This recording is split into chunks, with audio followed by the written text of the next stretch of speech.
Hey, what's going on, guys? How are your meatballs? This is your elite correct guide, unlike every other guide on YouTube, for the orange Stormworm boss fight in MW3 Zombies. Myself and Insane Gamer were able to locate additional missing console photographs and even photo locations that will complete all the information for this Easter egg, as well as make your life a whole lot easier, so stay tuned. I have a cheat sheet that includes all the locations and coordinates of everything you need. Many videos were missing this. All the videos so far that I've seen are missing this. And if somehow more stuff is found, I will post the update in the MW3 section of my Elite COD Zombies Discord with the various other cheat sheets I've already made. For those wondering, this Easter egg awards you with at minimum one, but up to all of the schematics for the Tier 3 Flawless Pack-a-Punch Crystal, the Scorcher Wonder Weapon Case, and the Gold Legendary Aether Tool/Wrench. This is the only way to get these schematics. Disclaimer, this Easter egg and boss fight is intended for the hardest of the hardcore players, or those of you who are looking for an extreme challenge. It is not a joke at all. I will attempt to make a solo guide for you guys, but as of now, just know that this video is curated to explain all steps and centered around a team. So everything said goes for the entire team. However, I'd recommend that only one player in your game goes to do contracts while the others set this Easter egg up. This will make more sense in a second, but it definitely will help out. That said, this Easter egg is actually quite simple in terms of steps, but very challenging in-game to execute because of the timer. Moving forward, the first step of the Easter egg is to obtain 4 USB flash drives from consoles scattered around the map. Here's the cheat sheet I mentioned earlier. Save it or check the MW3 Zombie section of my Discord when you need it. The mentioned consoles will be used to activate the boss fight later on, and the locations of these consoles are displayed to you in the picture rooms around the map. You must go to these picture rooms to learn which consoles are spawned in your game. The 4 picture room locations, 2 in which everyone else left out of their videos because they wanted quickness over correctness, they only included 2 on the top, are Urzikstan University at the E8 coordinate of the map, Adar Estates at the G8 coordinate of the map, Kotovo Blocks at the C1 coordinate of the map, and Orlov Military Base at the H2 coordinate of the map. As for the console locations, there seem to be 12. Neither I or anyone else I have talked to has gotten any other locations from these 12, but most people have not even included these 12 locations in their video. Either way, here are the pictures and the coordinates in which each console from each picture resides. Hitika Farms at the I5 coordinate of the map, Zlachev Array, oh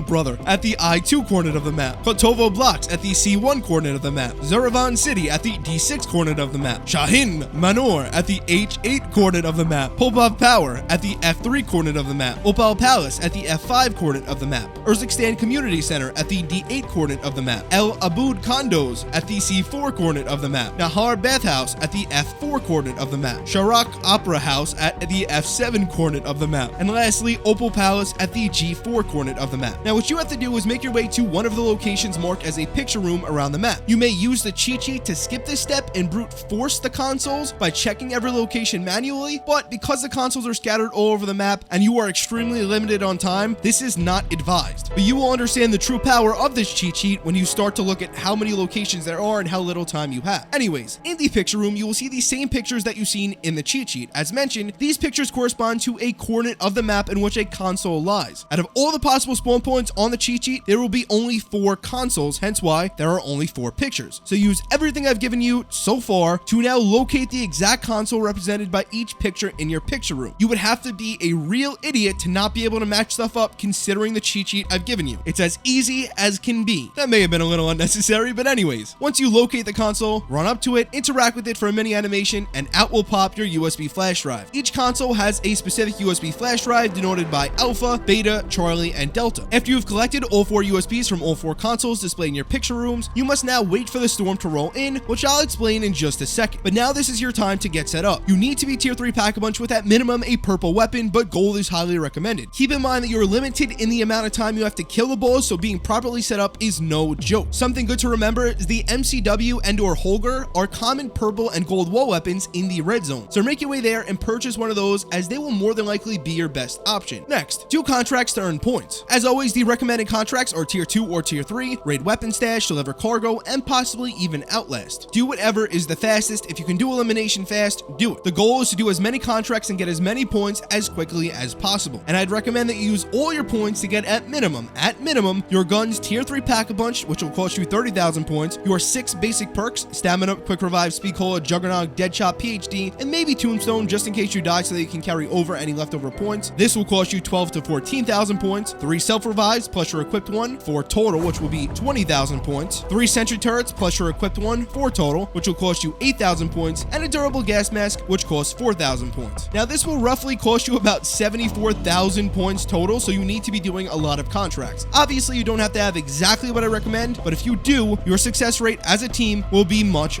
higher. Also, before your match starts, I recommend running Healing Aura as well as bringing in gold armor plates and the Aether Blade so that you can regen health fast and kill any zombies and dogs on your backside quickly while you're shooting at the boss. You can learn all about this stuff if you don't know about the classified new schematics from Season 1 because they are awesome and overpowered and so much fun, and how to get them by watching my video on the classified schematics with the Dark Aether Easter egg available in the playlist in the description and probably in a card on the screen right now. But yeah, I'd recommend spawning in with some stuff to make the contract burden less on you, meaning Pack-a-Punch crystals, perks, schematics, and gas grenades because they actually deal a decent amount of damage to the boss. This is the time to use all of your good stuff. This is what you've been saving it for. Moving forward, in order to start the boss fight, you must check the attack map for one of the boss fight locations shown in game where there are 2 ammo crates together. It will always be in close proximity to the storm as well, so if it spawns in the top left in the map, the storm that is, the boss fight probably won't be in the lower right hand corner. On my cheat sheet, I show the 4, which I believe are all possible locations for the boss fight. So now you're fully set up. You have all 4 USB flash drives and have located your boss arena. What you'll notice around your boss arena is 4 refractors. As soon as the storm rolls in and covers a refractor in this boss arena, it will then become active, and you can override it by inserting one of your USB flash drives into it. You can view which flash drive you have, Alpha, Beta, Delta, or Charlie, in your rucksack. So considering you're not a psychopath and you're not doing it solo, you and your teammates will have to check which flash drives you have in your rucksack and then match it up to the correct refractor. This way you can activate it. So yeah, insert all 4 of the correct flash drives into the correct refractors, and then the boss fight will start. Make sure to make a good mental note of the location of the ammo crates as well in this area, as you need to visit them constantly. Your durable gas mask only lasts about 60 seconds or so you'll have to continue to run to the ammo crate as well to refill that on top of your ammo. And yes, you are fighting this boss in the storm, and the timer you have is literally only the timer until the timer on the left hand side, until the storm completely rolls over the whole map. Until that hits 0, that's your timer, and it varies. It could be 8 minutes, it could be 10 minutes. It really all depends on the luck of the draw here. This is why being set up with proper weaponry and equipment is extremely important. But yeah, also about the ammo crates, make sure that you keep in mind that each ammo crate is individually timed as well, meaning if you used one ammo crate and still have, say, a 20-second timer on it, but you need to refill your grenades and or gas mask, then go to the other ammo crate as it will be on its own separate clock. Also, after you activate the boss fight, continue to equip and place down all your sentry turrets. This way, it'll help you kill the zombies while you're focusing on the boss. You'll still have to kill zombies, and you'll still have a lot of them, but it will reduce the burden on you a little bit. And now, to kill the boss, you will need to shoot him in his glowing body spots, mouth when he lasers you, and anywhere you get double hit markers. This indicates damage is being done. Don't just shoot him if you're not seeing any double hit markers, because that means you're doing no damage. That's the easy part though, right? Just to shoot him. The harder part is to avoid and combat his attacks. He may slam down on you, laser you, eat you, tunnel under the ground by you. There's a lot he may do. The most obvious answer is to keep moving around. Definitely shoot and focus on those weak spots, but keep moving. If you do that, downing from him should be minimal, and all you really have to worry about is getting eaten. But you can counter it a lot of the time by spamming your deploy parachute button while you're in his mouth. You'll notice in the footage in the background that upon spitting me up, he chews me up and spits me out. I instantly redeploy because I was spamming X, and this saves me from hitting the ground hard and dying instantly. So slowly but surely, but actually quickly because you're on a timer, fight this boss and do what you have to do in order to kill him, keeping in mind everything I've told you. Eventually, once you do kill him, a rift will spawn with high quality rewards for you, and the only chance you have at getting the schematics for the tier 3 flawless Pack-a-Punch crystal, the Scorcher Wonder Weapon case, and the gold legendary Aether tool. You cannot get them by doing anything else. Please like this video if you watched it this far, as I know it was very helpful. Subscribe only if you enjoy Elite COD Zombies content, and take care of your meatballs.